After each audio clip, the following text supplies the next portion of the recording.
Excuse me just a moment. That's okay. That's okay. Do you want a drink or something? No, I just wish this whole thing would go away. It doesn't go away.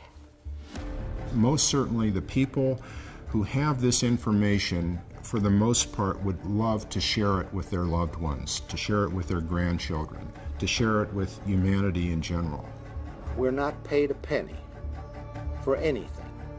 I'm hoping that they will someday release the information. It's information of such great consequence that it's something that should be shared by all humanity. It's not something that should be limited to a privileged few within the United States government. The only reason we're doing this is to try and get as much of the truth out as we can while some of us are still alive. Well, now, Doctor, could they be hallucinations or some other misrepresented objects? They could, but I am firmly convinced that such an explanation is not valid for all of them. It might be in few cases, but there is still remaining a solid block of very reliable, good observations which cannot be explained by such means. I think we are entitled to know what's happening in this world. We live in it. It's our world. Headline edition, July 8, 1947. It's getting to be a long-lost story. It's not going to be too long before there's not going to be anybody left that was alive in 1947. The Army Air Forces has announced that a flying disc has been found and is now in the possession of the Army. They just think that you're nuts if you talk about it, so. And I don't just generally talk about it, to anybody unless somebody calls and asks me to tell them what happened. It's not a source of conversation over coffee. If I didn't think the government was withholding information on the overall situation, I wouldn't be sitting here being interviewed, for one thing. It doesn't get any easier, because every time that I tell somebody about it, I feel like I'm 12 years old again. They might regularly land outside on oceans or in uninhabited parts of countries, but they might also not be ready to tell us. He said, I mean the rest of your life. We will find you. Tell us what actually happened.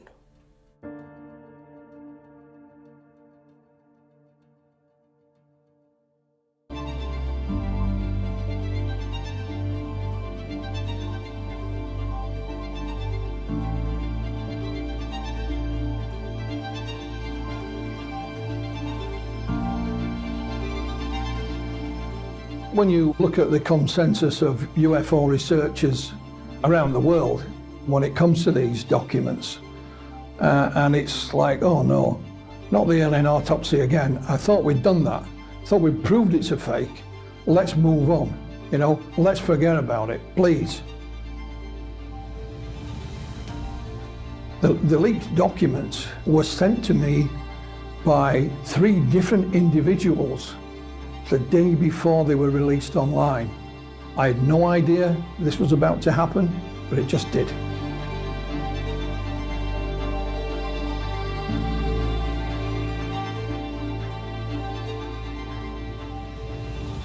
It is believed it has come from an archive of a well-known gentleman who had passed away. I'll not mention his name because it's not yet been verified. But it seems plausible enough. He was involved in UFO research. He's an extremely well-known gentleman, if I mention his name. Terry Houston, the computer's yours. Thank you. You troops did a nice job down there. That was beautiful. Auto. We're on the surface. Okay, we made a good landing. Roger, enter. 4 minutes later, he was joined by Ed Mitchell. The whole front is a long one.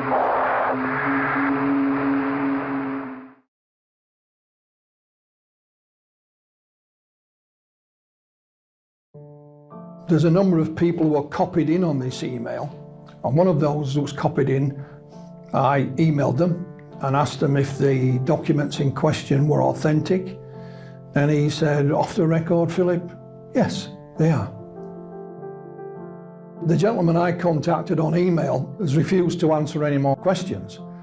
And it would appear to me that both him and his colleagues who are mentioned in this document are embarrassed, because this was an internal set of emails and was never meant for public consumption. The only person so far to speak to Kit Green about this is US researcher Richard Dolan. You know, Richard has interviewed him on the telephone. I think one of the first things he asked him was, is this email list, is it authentic? And he said, yes, it is. Another chap who worked for Robert Bigelow was a chap called Colm Kelleher. And he contacted me and he asked me to speak with Ray Santilli for him. What Colm was seeking at the time was a good quality copy of the alien autopsy film, and of course some celluloid, some 16mm film to analyse. So I did like I'd done many times before, put him in touch with Santilli and left them to it. The main gentleman mentioned in these documents who was commenting on the alien autopsy film is a gentleman called Christopher Kit Green. Everyone knows him as Kit Green. He's an MD, he's a PhD, and still practices medicine even now in the United States. Dr. Green at one point was employed by the CIA, worked on a number of projects for them in a variety of capacities. So he's a highly intelligent gentleman and one that's very well qualified as well. He claims that the briefing he was given in 1988/87 was specifically about the alien autopsy.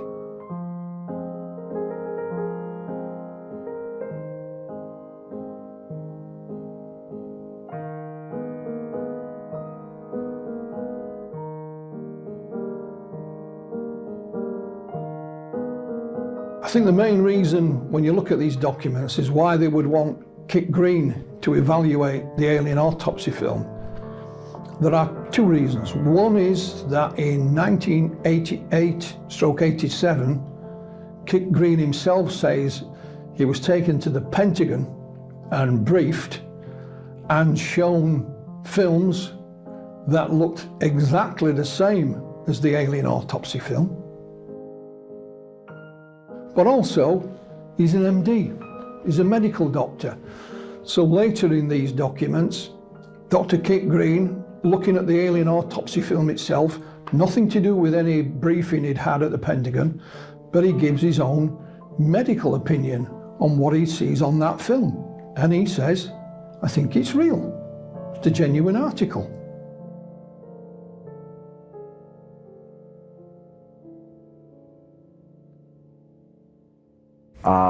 Field of expertise do these people have dealing with anemones of alien beings? I assure you none. We were learning. That was day one of school when they first cut into the first specimen. One time there was a requirement for our OIC to go to Fort Belvoir, Virginia. So I went ahead and I was selected as the driver to take him to Fort Belvoir, Virginia.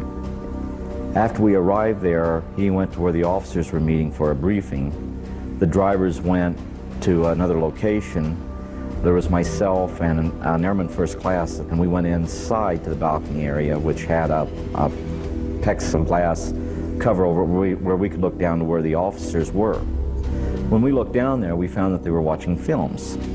We were watching thinking, well, it has to be some type of science fiction movies that they're watching, where they're splicing them together like trailers at an end of a movie.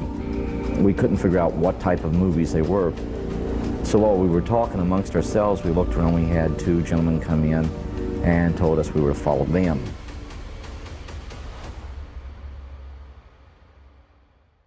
The airman and myself thought we were in trouble because we'd seen all these officers being brought together with taxpayers' money, watching what we perceived to be little clips from science fiction movies. because I honestly didn't think that we would ever be in a position where I could be so easily exposed to something like that. However, after 4 days and 5 nights of that, I went ahead and finally convinced them that I wouldn't be discussing this situation. The interesting thing I found out when I first saw the films of the dissection, the word that I used to describe what I saw was haunting, and it had a special significance to me because I was seeing images of what I saw in 1969. That brought back specific memories. What happened to me is what they call intensified debriefing. And I can tell you this much, in intensified debriefing, you'll go ahead and you'll take sleep over food. You'll get water, because see, it's important you have water, or you'll die. So they'll provide you with food. But you slept in spurts. You'd go and lay your head down on the pillow. You'd go into what they'd call a deep sleep. That's about 3 to 5 minutes, and you'd be woken up and you'd be taken back, put under the lamps again for more intensified debriefing. And what they'd do, they knew that you were wondering what was going to happen to you. So it had an effect on you. And that's about the gist of it. Forgive me.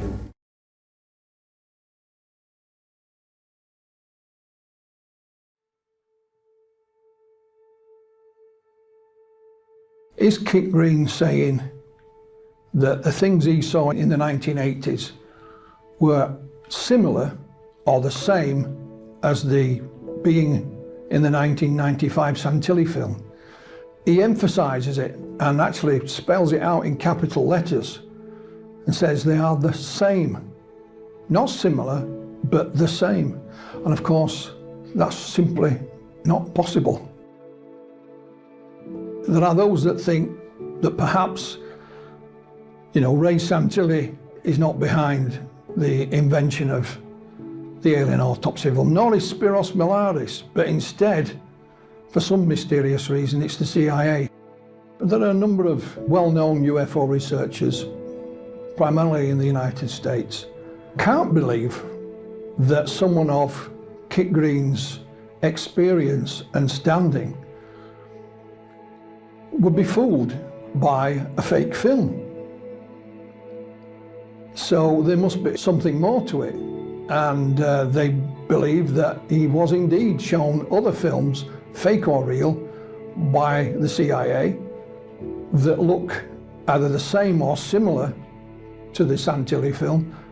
Therefore, the CIA must in some mysterious way be linked to the faking of it. I can't see any sense in that at all, and don't believe a word of it. It is alleged that the CIA have fed false stories about UFOs into the public domain for a variety of reasons.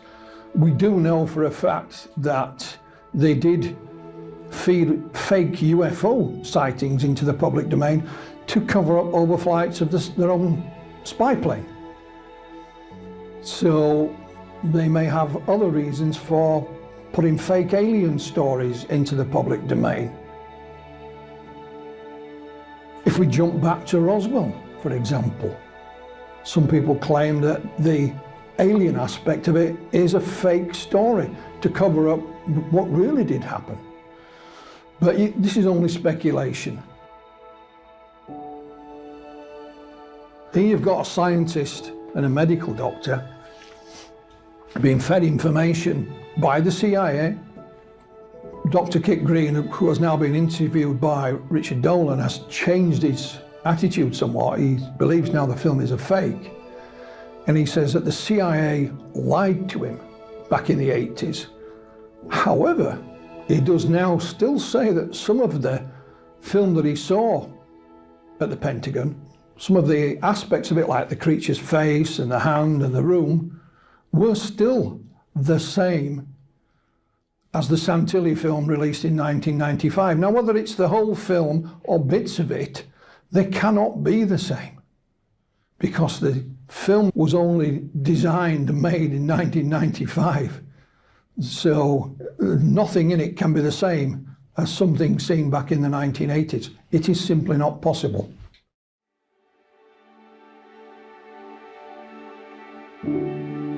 When Kit Green does his evaluation, he notices a few small mistakes in the medical procedure, but then he has an explanation of why these mistakes may have been made, because it was back in 1947, they didn't do things the same then as they do now, and so it was the military, and there are different ways of doing things.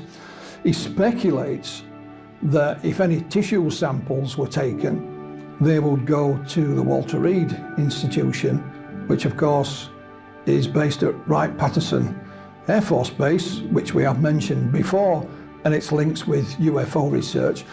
Although he's only speculating, he doesn't know this for sure, it's just pure speculation at that point. When you look at Dr. Kit Green's evaluation of the alien autopsy film, he doesn't get anything right, and you think to yourself, is he looking at the same film as me? Because he mentions various medical items in it which you can't see. They're just not there. So it does make you wonder how he's come to these conclusions. I've tried to get in touch with Mr. Green to ask him a few questions. The first one I would ask is, how did a man of your reputation and experience come to be fooled by this fake film? That would be my first question. But unfortunately, I've not had that chance yet.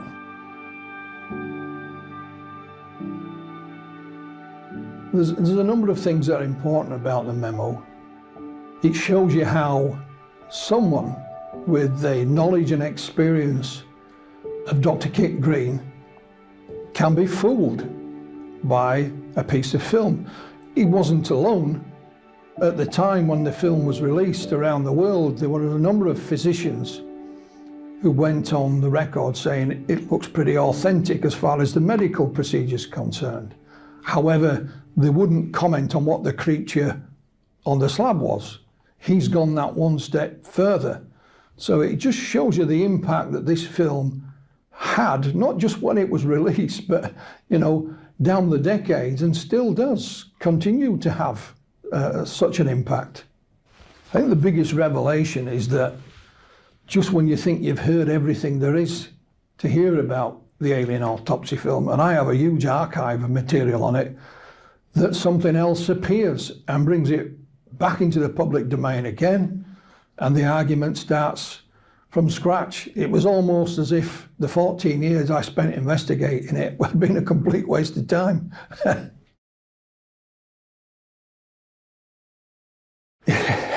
What is amazing is that Ray Santilli had been quiet for quite a while, but once this email document leaked, he was back on social media saying, I always knew that there were documents somewhere that would prove that what I'd been saying was correct all along. He's even done a couple of interviews on a couple of podcasts, still saying, I told you I had real film, I told you there was a mysterious cameraman. Well, these documents don't prove anything, but he's using it to the best effect.